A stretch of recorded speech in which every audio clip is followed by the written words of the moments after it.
Hey friends, this is Laura Reagan, and anybody who doesn't know me, you don't have to be my friend for me to want you to hear this very, very important information that I'm about to share.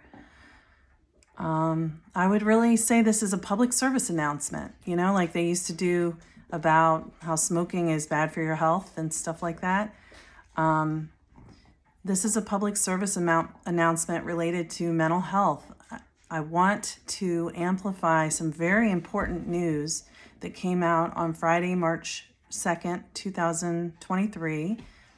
A press release from the Federal Trade Commission in the United States, which is our consumer protection government agency.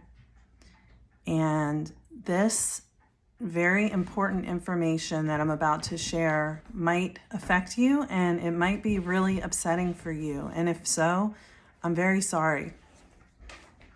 I'm upset about it too, and I'm not personally affected by it.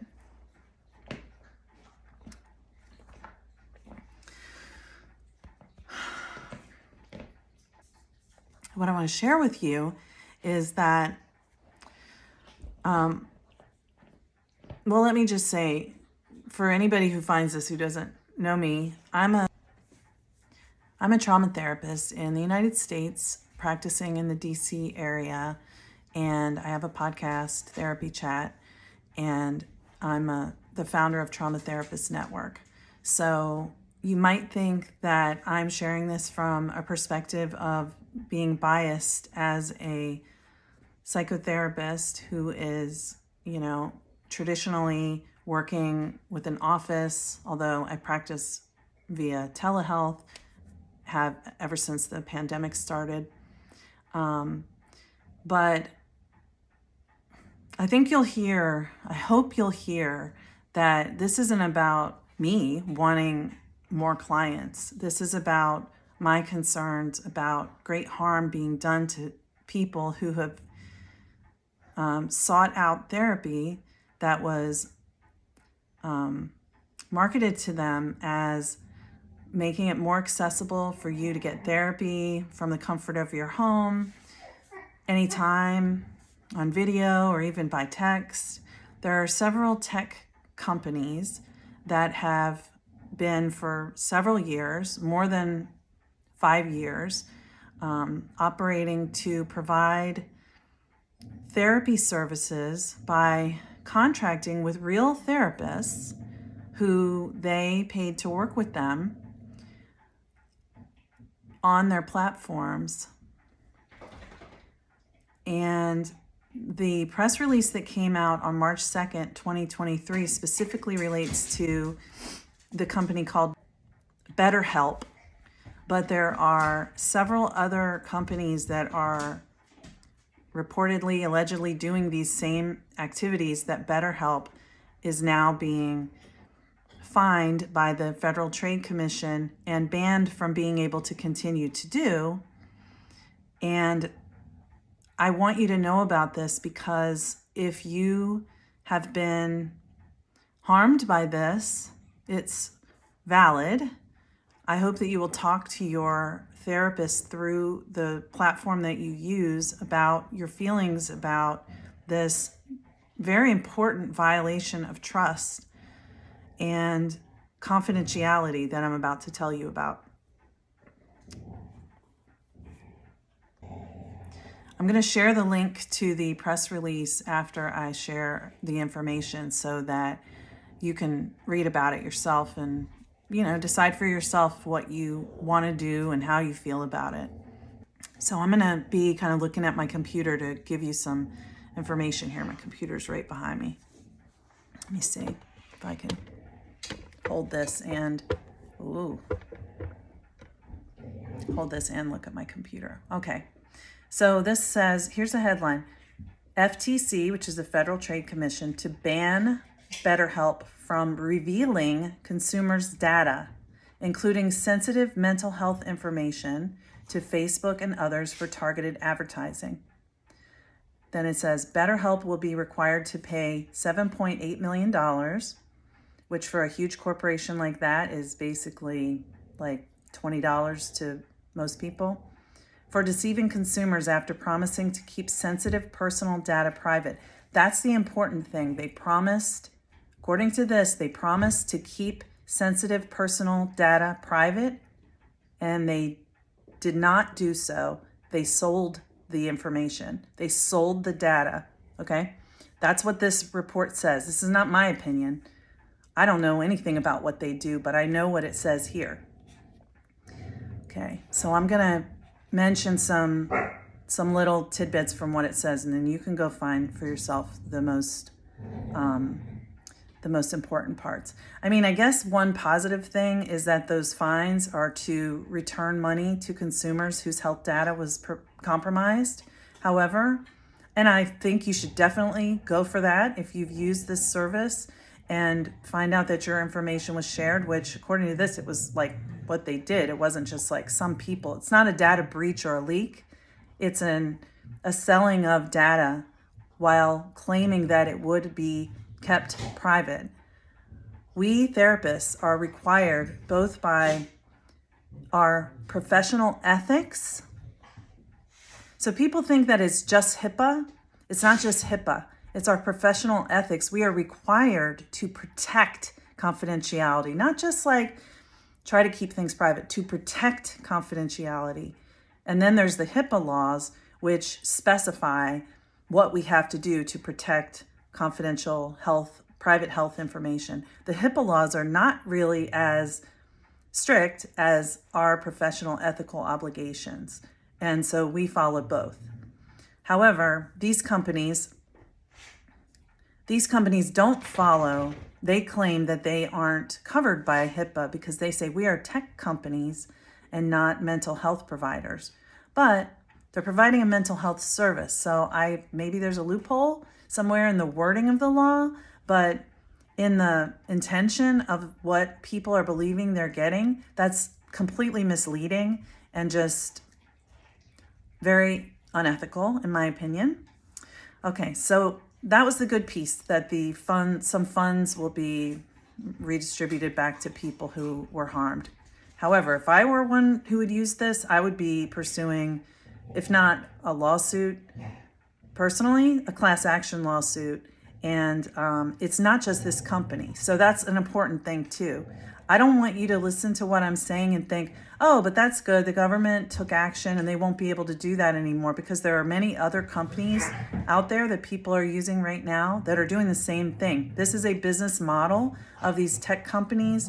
I don't know. There could be some that are totally ethical. I don't know which ones are doing what, but I've read multiple articles before this about all of these companies that were suggesting that they were doing these things, and many of them were forced to speak in front of Congress in the United States to explain why they were doing things the way they were, and this resulted from that. So I see this as hopefully maybe a first step and not the end, but it's really important for you to know what's gone on here.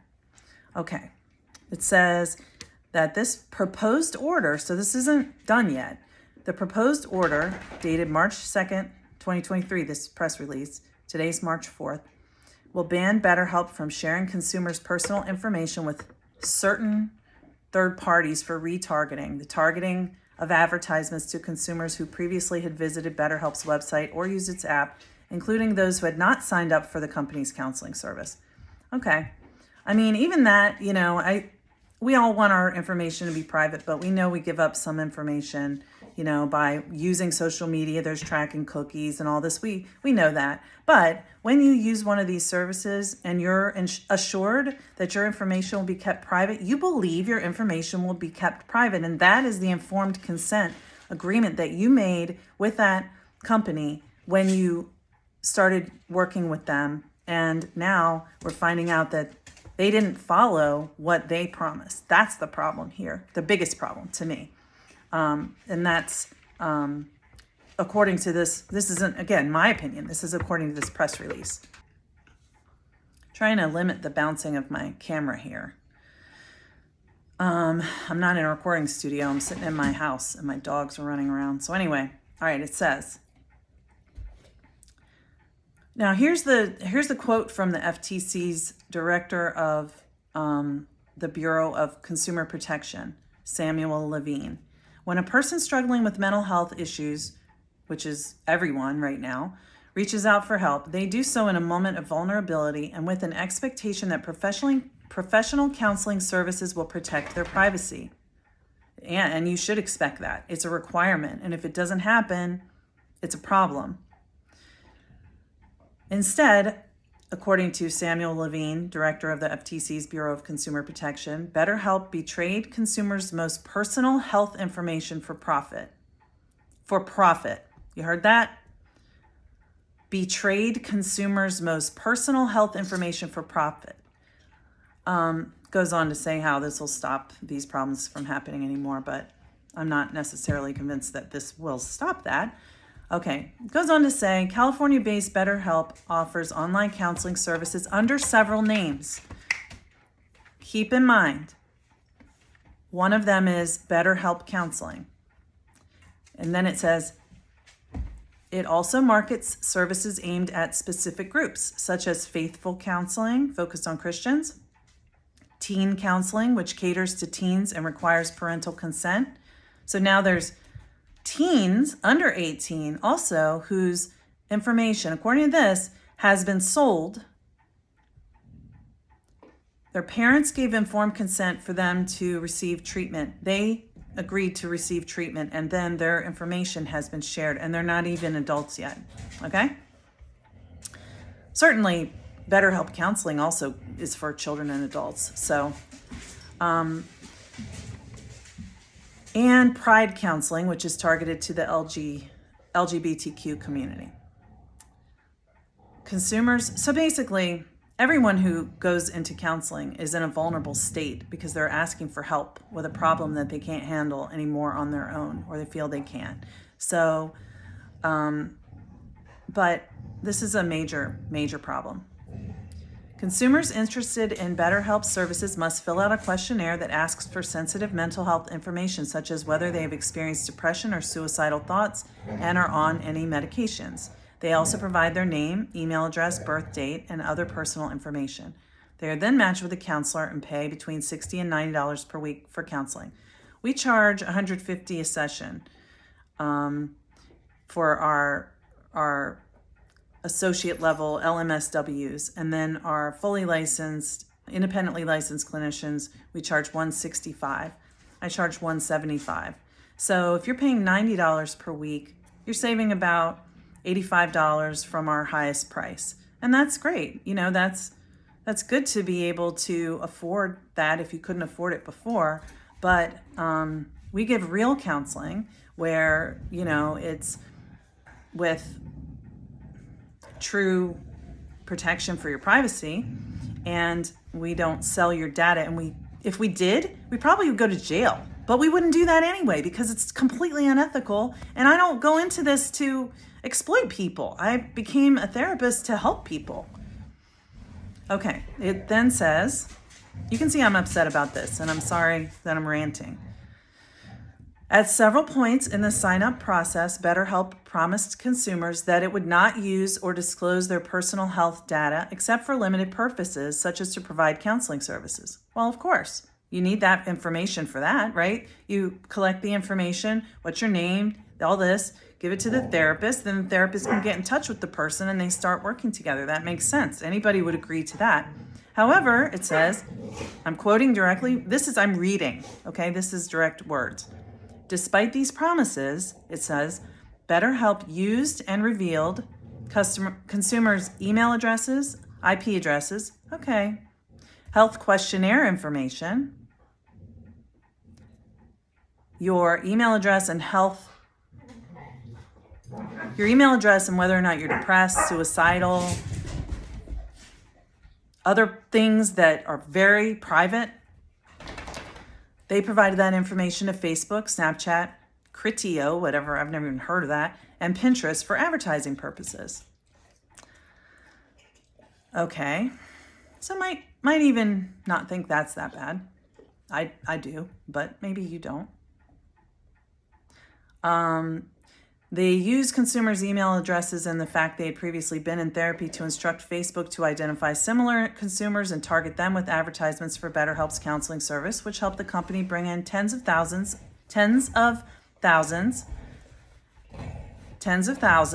of new paying users and millions of dollars in revenue. Yep. I mean, how do you pay for Super Bowl ads? I've never advertised my practice on a Super Bowl ad because I think we all know that they're like the most expensive form of media, but somehow they only charging $60 to $9 a session and paying the therapist from that somehow still managed to afford that. According to the complaint, BetterHelp pushed consumers to hand over their health information by repeatedly showing them privacy misrepresentations and nudging them with unavoidable prompts to sign up for its counseling service.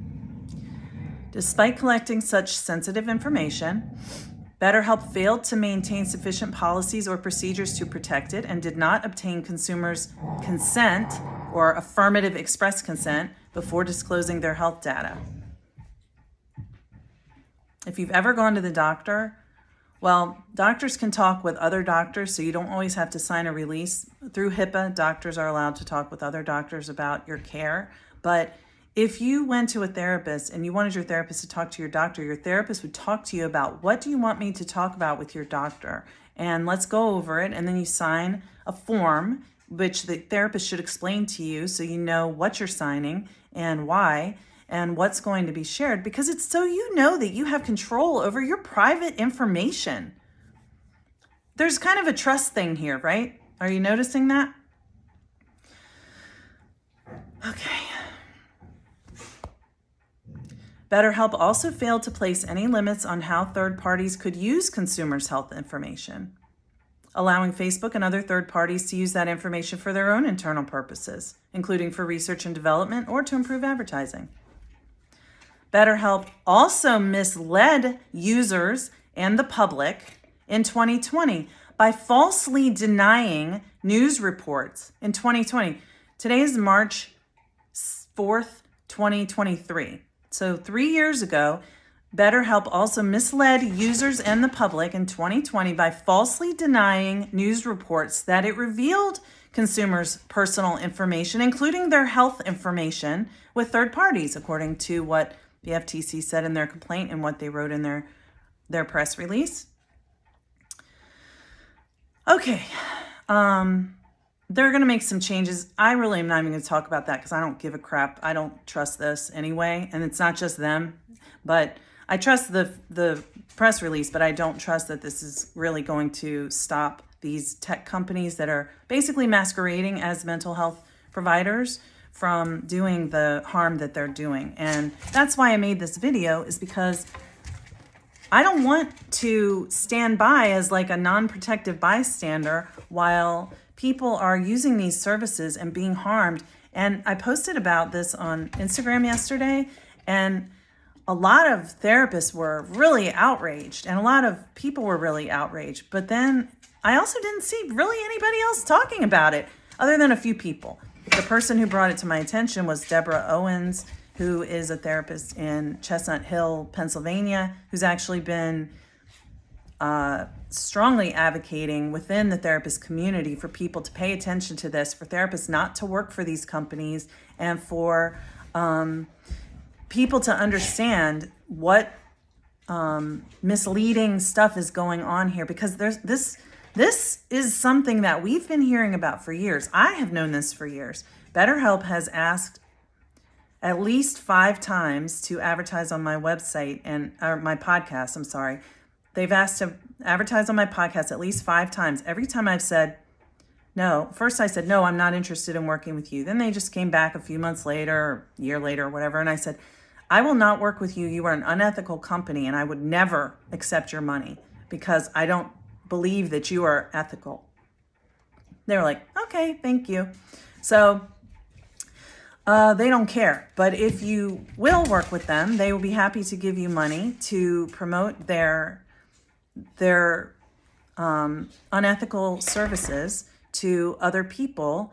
And I'm not willing to sell my integrity I know that my podcast listeners would not trust me if I were to be aligned with an organization that was exploiting their consumers, a corporation that was exploiting the consumers who trusted them to provide a service for help. So I'm glad that I stood in my truth about that, because I turned down money, and I need money. I definitely need money, but I don't need that kind of money. You know, a lot of things are worth more than money, and my integrity is definitely worth a lot more to me than money. All right. This proposed administrative complaint from the FTC will be posted for 30 days of public comment in this thing called the Federal Register, which I will link to, so that you can give your comment if you want to. Especially if you're someone who used them and you're finding out about this, I think it would be great for you to let the commission know what you think about it. I mean, this is a chance to really get your voice heard, and I hope there's an uproar. But because it's not getting that much attention, and the Federal Register, who even knows what that is? Nobody. I don't know where to find it, and I know what it is, but most people don't. It's like how the government says, hey, everybody, this is what we're doing. You want to know? So it's open to public comment for 30 days after it will be published there. It's not published yet, according to this. But it says that it issues an administrative complaint when it has reason to believe that the law has been or is being violated, and it appears to the commission that a proceedings is in the public interest. When the commission issues a consent order on a final basis, it carries the force of law with respect to future actions. So once they make this order, it's not made yet. When they do, after the 30 days and the public comment, maybe everyone will be like, no, that's a bad idea. I certainly would be shocked if that were true. But they would be violating the law if they continue to do these practices. However, these tech companies are very smart, and with all these millions and billions that they're making by selling people's personal mental health, private, protected information, they can, you know, find loopholes in laws and find new ways to set up new things. You know, they're buying these tech companies. I'm not talking about BetterHelp. I'm just talking about these tech companies that are masquerading as mental health treatment providers are buying mental health therapist directories, like where you go looking for a therapist and you find one called like, mine is called traumatherapistnetwork.com. So it has like find a therapist. You click on that. If I sold that to them, they could get your information through my directory, but I wouldn't do that. But there have been many that they've bought. And so they're basically kind of, they're not really competing with regular therapists who just work, you know, outside of those platforms, because, you know, there's plenty of people needing help, and we have more than we can handle as it is. So, you know, in some ways there was like a hope that this could be a way for more people to access therapy that they needed, and affordable, especially if people didn't have insurance or they didn't have mental health benefits with their insurance. But not surprisingly, I hate to be cynical, the motive was never really to help people at all. And that disgusts me. And so that's why I made this video, because I want people to be empowered. Knowledge is power. I hope that if you care about this, you will find more information about it and make your own decisions. I'm going to post the link to the press release. Obviously, the press release is just a press release. There's much more detail, and I haven't looked at it yet because I was actually coming back from a training I was at in Mexico yesterday when I saw this in the morning, and then I was traveling all day. Okay, so let me just tell you, I just clicked on the consent order. Oh, it's a consent order. Consent order. So consent order means that it's an agreement reached together. And it's just so you know, I'm not going to read this whole thing, and I'm not an attorney at all. I'm a therapist, but I did used to work in a law firm, so I know how to read these legal documents. But it says BetterHelp Also DBA, you know, I mentioned those other practices, but there's more. It says Compile Inc. Another one is also DBA My Therapist, also DBA Teen Counseling, which I mentioned, Faithful Counseling, Pride Counseling, I already mentioned. Also DBA I Counseling, also DBA Regain. I haven't heard of these. Also DBA Terapeuta. So that one sounds like it might be in another language that doesn't look like Spanish, but I'm not sure. One more thing is that if these companies are not based in the US, which this one is, then they may have even less oversight over them, less regulatory like teeth to be able to stop them from doing these kinds of things. So I'm not saying that you shouldn't, be creative in finding a therapist in the way that works for you, but understand that real therapists do not share your information. I want to just be really clear. The therapists who work for BetterHelp are real therapists. If they knew that this was being done, then they were practicing unethically. But I am highly certain that they didn't, because BetterHelp, according to that press release, was lying about it. So the therapist must have believed that they really were keeping the information private. Otherwise, then they were colluding with them. And now that we know, I hope therapists who do work with them will consider, is it worth it to you? Good luck and take care. Feel free to comment if you want. I'm happy to answer any questions that I can. I have no inside information, but I'll share what I know. If you want to ask stuff, I'll give other links and articles and stuff as much as I'm available and able to and have capacity. All right. Take care. Thank you.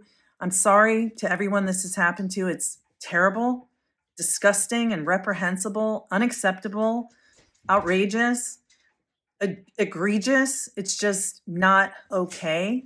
And you don't deserve this. It's not your fault. There's no way you could have known. They were lying. You couldn't have known. It's not your fault. But if you feel violated, that's a valid feeling. And, I'm sure your therapist does too, if they even heard about this. So take care.